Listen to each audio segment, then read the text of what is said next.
저처럼 이제 만성적으로 허리를 통증을 호소하시는 환자분들은 정형외과나 한의원이나 매일같이 가실 거예요. 네, 그렇죠. 근본적으로 허리 통증, 목 통증, 통증의 원인을 좀뭐 생활 습관을 잡든 뭘 해야 될 것 같은데 네. 근데 어쩔 수 없잖아요. 직장인들은 그쵸. 오래 앉아서 생활하다 보니까 허리도 아프고 점점 뻣뻣해지고 지금 어떻게 해야 될까요?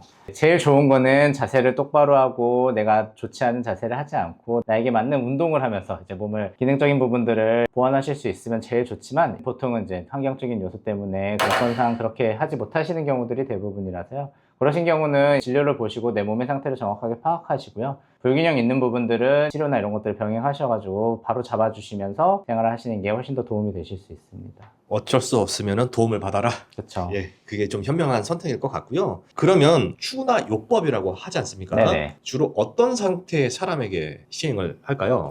일단 추나라는 말 자체가 밀추 당길라 해가지고 밀고 당기는 수기요법들을 말하는 거고요. 반복적으로 재발되는 만성적인 통증이 있으신 경우에 대부분 이제 진료를 받아보시면은 체형적으로 틀어진 경우들이 많이 있어요. 그래서 그러신 분들은 추나치료를 병행하시는 게 좋고요. 근본적으로는 이제 근골격계 통증이나 기능 이상들의 추나치료를 많이 시행을 하지만 내과적인 문제 같은 경우에도 예를 들면은 학생분들 같은 경우에도 책상 위에서 계속 구부정하게 앉아 있다 보면은 실제로 상부위 장관들이 눌리면서 등이 구부정해지고 그러면서 소화가 안 되시는 경우도 많이 있어요. 배에 가스도 차고.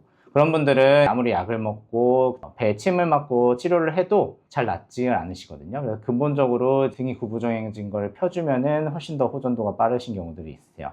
그래서 그런 이제 내과 질환이나 호흡기 질환 이런 경우에도 체형적인 요소가 이제 안 좋은 영향을 주고 있다면은 추나치료를 병행해서 잡아주면 훨씬 더 효과가 좋으신 경우들이 많이 있으세요.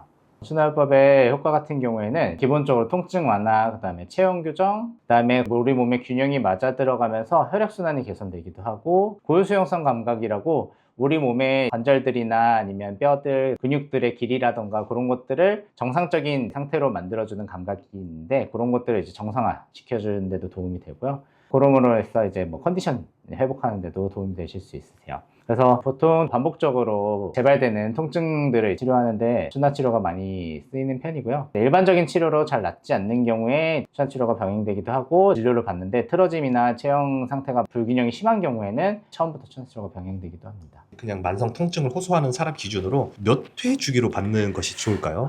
이것도 개인 차이가 굉장히 많이 있는데요. 급성 통증, 내가 아픈 지 얼마 안 됐다 그러는 경우에도 추나치료가 병행되면 도움이 되시는 경우들이 많이 있으세요. 왜냐면 우리는 대부분 틀어진 생활을 하기 때문에 대부분 틀어져 있으시기 때문에요. 그런 것들을 잡아주게 되면 훨씬 더 회복하는 데 도움이 되시고요. 그러신 경우는 1, 2주 정도는 그냥 매일 연속해서 들어가시는 경우도 있으세요.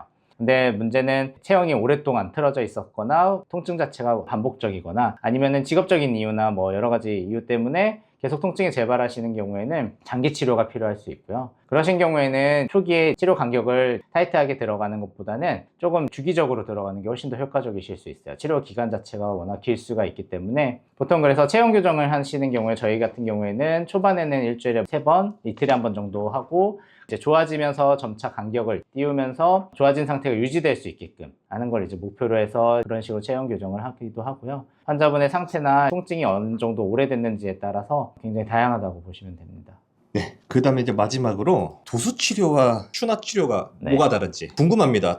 도수치료와 추나치료 많이들 헷갈려 하세요. 뭐가 좋다 나쁘다를 떠나서 도수치료 같은 경우에는 이제 물리치료사분께서 해주시는 수기요법이라고 보시면 되고요. 그다음에 추나치료 같은 경우에는 한의사가 직접 하는 수기요법이라고 보시면 돼요. 이제 도수치료 같은 경우에는 건강보험은 적용되지 않는 비급여 항목이라서 이제 병원마다 좀 비용이 다 다르실 수 있고요. 시간도 이제 제각각일 수 있고요. 그다음에 추나치료 같은 경우에는 건강보험이 적용된 항목이라서 어느 정도 기준이 다 정해져 있고 비용도 다 똑같아요. 그래서 그런 점이 좀 다르다고 보시면 되고요. 추나는 기본적으로 한의사가 본인의 손이라던가 다리라던가 이런 신체 일부를 이용해서 하거나 아니면 도구 같은 것들을 이용해서 틀어진 관절들이나 밸런스들을 맞춰주는 교정하는 치료라고 보시면 되고요. 술기요법이기 때문에 병원마다 행해지는 술기도 조금씩 다 다를 수 있고 숙련도도 다를 수 있어서요. 숙련된 한의사에게 받으시는 게 가장 좋고 본인 상태에 맞는 추나요법을 시행하는 병원을 찾아서 받으시는 게 가장 효과가 좋다고 보시면 됩니다.